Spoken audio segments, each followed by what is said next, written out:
इस तरह के प्रश्न को कैसे हल करें। यहाँ पर एक्स एक्स पर हमें बिंदु ज्ञात करना है, तो ये आपका एक्स एक्स होता है, ये वाई एक्स होता है। तो एक्स एक्स पर कोई बिंदु है, इसका मतलब क्या है, हम केवल एक्स एक्सिस पर ही चलते हैं।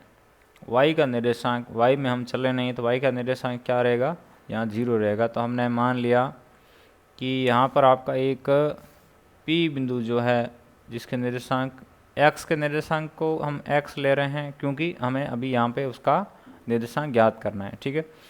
क्योंकि वाई पर हम चले ही नहीं हैं, केवल एक्स एक्सिस पर चले हैं, तो इसका मतलब क्या हुआ, वाई का निर्देशांक यहाँ 0 है, ठीक है। तो हमने लिखना है अपना लैंग्वेज में कि माना एक्स एक्स पर, वही अपना क्वेश्चन का लैंग्वेज लिखना है, बिंदु पी एक्स 0 है, ठीक है। इतना लिख सकते हैं। अब आगे लिख सकते हैं जो कि बिंदुओं से समदूरस्थ है, और लिखना भी चाहिए। तो हम लिख देंगे जो बिंदु, वही अभी भी हम क्वेश्चन की लैंग्वेज लिख रहे हैं, जो बिंदुओं ए 6 5 और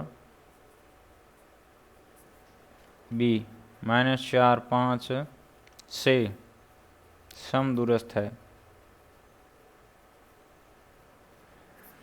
ठीक है। मैं कुछ नहीं किया, क्वेश्चन का लैंग्वेज लिखा है, बस मैंने क्या किया, माना जोड़ दिया, और यहाँ पर वह है वो हटा दिया, और बिंदु के आगे बस बिंदु लिख दिया, और हैं कर दिया, ज्ञात कीजिए की जगह, ठीक है। अब हम देख सकते हैं प्रश्न अनुसार समदूरस्थ का मतलब क्या हुआ, ऐसे समझिए, यहाँ पे समझा देता हूँ, ठीक है। मैं एक ये पी बिंदु है, जितना इसका दूरी ए से है उतना दूरी इसका बी से है, यानी ये दूरी और ये दूरी आपकी क्या है, बराबर है। तो हमने क्या लिखना है कि जो ए पी दूरी है, इससे समदूरस्थ मतलब पी बिंदु से यह दूरी और यह दूरी बराबर, ये किसके बराबर होनी चाहिए, बी पी के। अब हम दूरी सूत्र जानते हैं,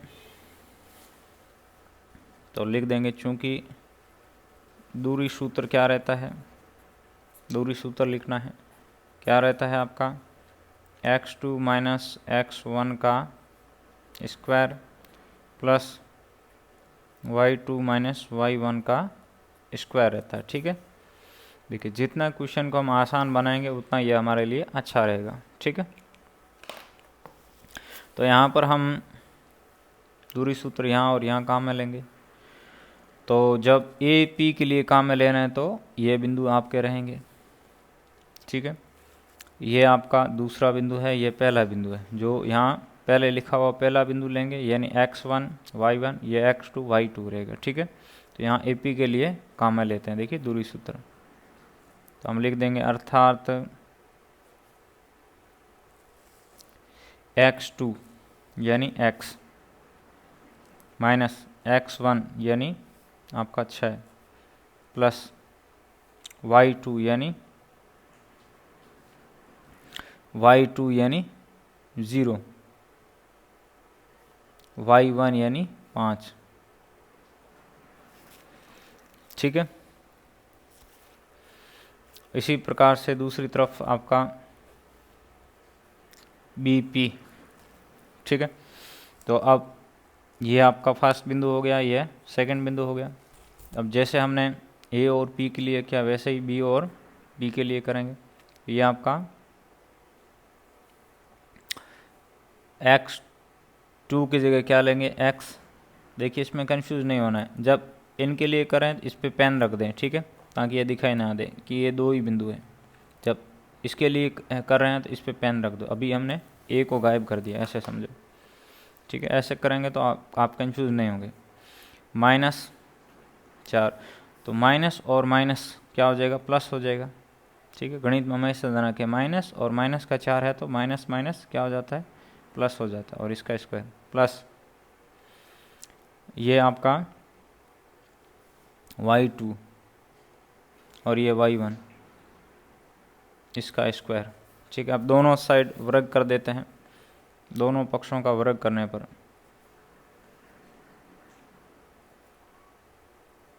वर्ग क्यों किया हमने, स्क्वायर क्यों किया, ताकि अंडरूट का स्क्वायर करेंगे, अंडरूट का स्क्वायर करेंगे तो अंडरूट हट जाएगा। ठीक है, यहाँ भी अंडरूट है, यहाँ भी अंडरूट है, वर्ग करने पर आपका अंडरूट हट गया। तो यहाँ क्या आ गया आपका, इसका स्क्वायर है, इसका भी स्क्वायर। ओके, तो x माइनस 6 का स्क्वायर क्या आएगा आपका, a माइनस बी के होल स्क्वायर फॉर्मूले से x square minus 12x plus 36 आएगा।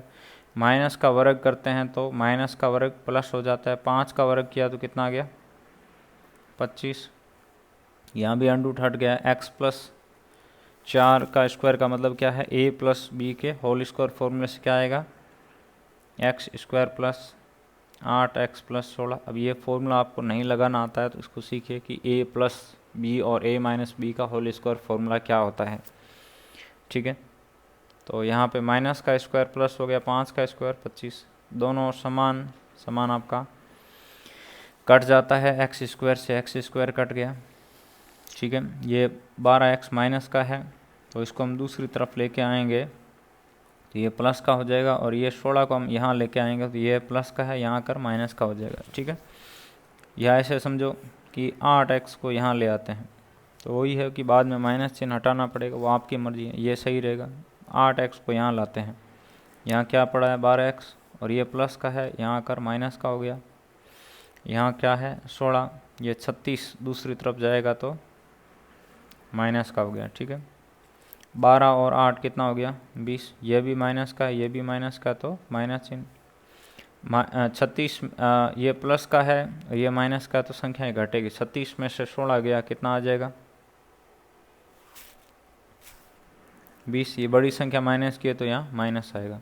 हमें क्या चाहिए, x का मान चाहिए, तो ये x के गुणा में दूसरी तरफ भेजेंगे तो किस में आ जाएगा, भाग में। माइनस को साथ लेके जाते हैं, माइनस का भाग माइनस में, यानी माइनस से माइनस कट जाता है। 20 से 20 में भाग किया कितना आ गया 1।